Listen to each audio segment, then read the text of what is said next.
Coucou mes lovers, j'espère que vous allez bien.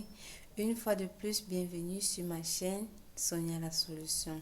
Avant tout, je vous remercie d'abord pour vos multiples partages et dans la même lancée, je vous exhorte à vous abonner davantage, à liker, à commenter et à partager pour agrandir la famille. Alors mes lovers, aujourd'hui c'est la rubrique sensibilisation parce que c'est avec beaucoup d'amertume que je me suis rendu compte qu'il y a encore des personnes qui s'engagent dans des relations amoureuses sans toutefois sonder à faire le test de dépistage de la drépanocytose que nous appelons affectueusement l'électrophorèse. Vous savez, mes lovers, la drépanocytose est une maladie incurable. Donc, cette maladie ne se soigne pas, on ne guérit pas cette maladie. Peu importe le médicament que tu prendras, tu peux juste te soulager avec, mais dire que guérir, non. C'est pourquoi il est conseillé de l'éviter dans tous les sens parce que pour moi, avoir un enfant drépanocytaire, c'est la plus pire des choses qui puissent arriver à un couple en voie de développement. C'est pourquoi si tu as ta ou ton partenaire avec qui tu veux faire chemin ensemble, avec qui tu veux réaliser des grands projets, avec qui tu veux fonder une famille, il est conseillé de faire d'abord le test pour savoir si vous êtes compatibles, pour savoir si vous ne portez pas le gène de la maladie.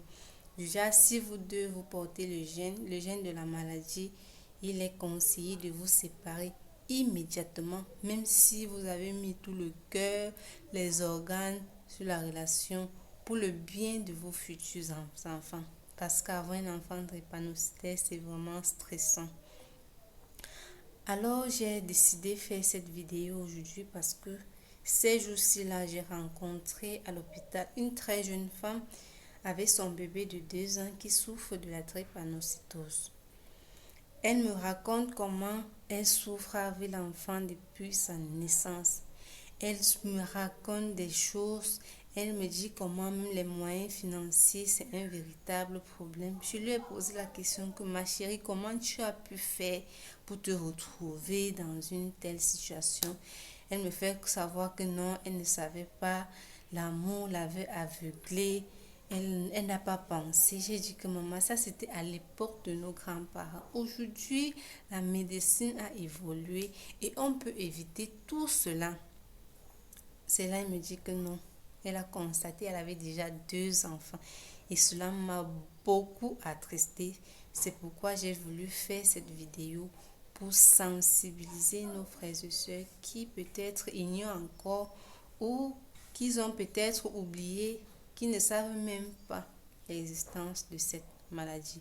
Donc, mes lovers, prenez cet examen au sérieux et faites-le d'abord avant tout engagement dans une quelconque relation. Alors, je vais m'arrêter comme ceci pour aujourd'hui. Je vous invite à mettre des likes, à commenter, à partager et à vous abonner mes lovers, pour agrandir notre communauté. D'ici là, portez-vous bien. Ciao!